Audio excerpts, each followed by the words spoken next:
Welcome to another edition of the News Review in English. I'm Dakota Simpson, your presenter. We'll begin tonight's review with the item that on Thursday, May 22, First Lady Ingrid Bottiser-Waldling opened 5 libraries at 5 schools. It was a gift from China to equip schools in the city and the districts with computers. The students were very happy with the new computers and the library. The next day, the First Lady, along with her delegation, went to the district of Morowena to do the same at 3 other schools. And in other news, Armand Dickman was re-elected on Thursday, May 22, as chairman of the Union for Public Service Pensioners, BBGO.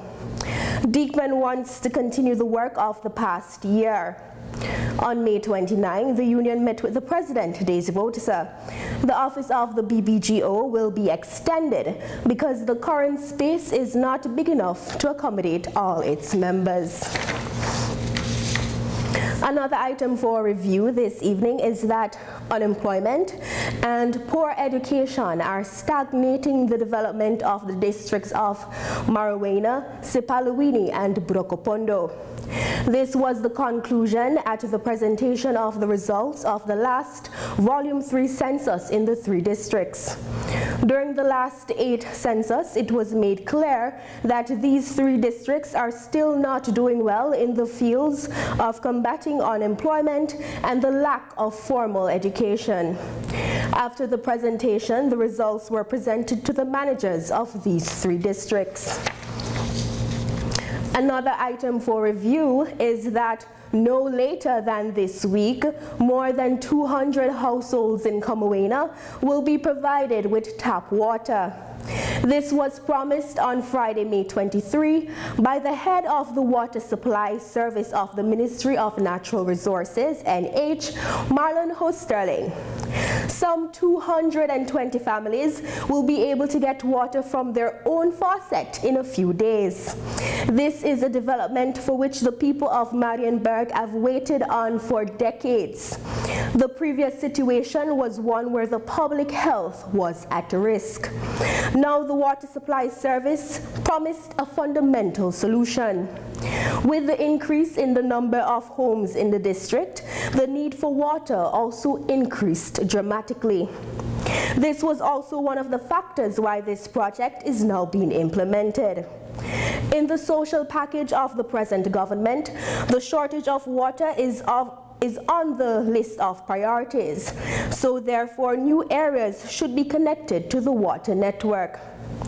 Everyone will, according to Hosterling, have healthy drinking water available, and those who already have water are called upon to support sustainable policies. Hosterling was also impressed by the progress of this project. Machineries are fully running, the last pipelines are constructed, and the community remains enthusiastic. And in other news, increase in children's benefit, creating sufficient jobs, and building homes are 3 things which the political party ABOP has committed itself to for the next period, 2015 to 2020. On Saturday, May 24, the party held a rally on the Andre Campaveng Stadium. The voters of the ABOP constituencies of the various districts flocked to the meeting that was intended for them and the supporters of the party. The candidates for all constituencies gave a speech. The various speakers indicated that the Sunny Party will be back in the coalition after the elections of May 2015. Vice President Robert Amirali noted that much has been achieved in the past 4 years. For this last year, the current government will be working hard. President of the party ABOP, Ronnie Brunswick, who was the last speaker at the rally, said that he chose to hold the meeting at daytime in order to challenge the other political parties. The party program for 2015 to 2020 was also presented to the supporters. Another item for review this evening is that President Daisy Delano Botisa promised that the markets will be properly addressed. On Saturday, May 24, President Botisa was a guest of the market vendors in the Friedsam and the Centrale Markt. During the visit of the head of state, the market vendors presented him with their problems. Not only the market vendors welcomed the president, but also the hustlers in front of the Volkskrediet Bank and the Jodenbreistrat. The people were surprised by his visit. The president defied the rain in the city in order to greet the people and give them a hug. Botisa said that the problems of the market vendors have his full attention. And in other news, the platform which was installed by the Intercultural Bilingual Foundation Education Suriname, ITOS, along with the Rutu Foundation for Intercultural Multilingual Education, should provide a permanent place for multilingualism in education. On Friday, May 23, these organizations held a workshop for indigenous and tribal peoples in order to inform them of the importance of multilingual education. Individuals and organizations that are directly or indirectly involved in education were also present at this workshop. Ellen Rose Campbell, director of Rutu Foundation, said that the proposals will now be presented to the Ministry of Education and Community Development. Children who can only speak one language should be helped. Emanuela Lepichon is a lecturer at the University of Utrecht, and she held a presentation about the development of a method which aims to provide teachers with more insight in the aspects of language, communication, and culture.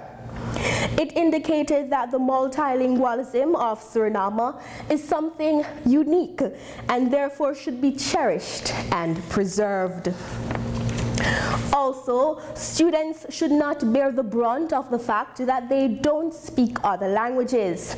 The symposium is part of a 3-year pilot project entitled Intercultural Calculation, Bilingual Education for Indigenous and Maroon Children in Suriname.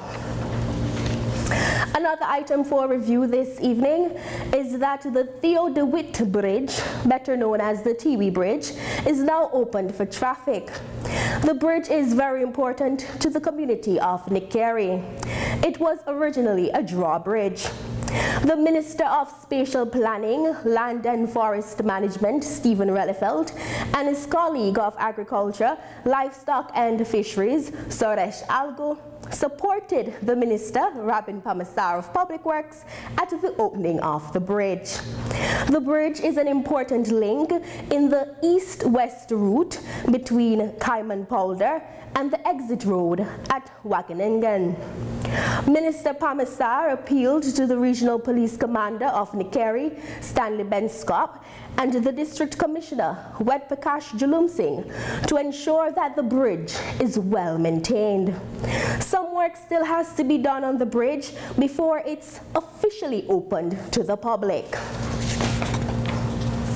And in other news, the police force of Suriname has recently started using a new system to trace traffic offenders.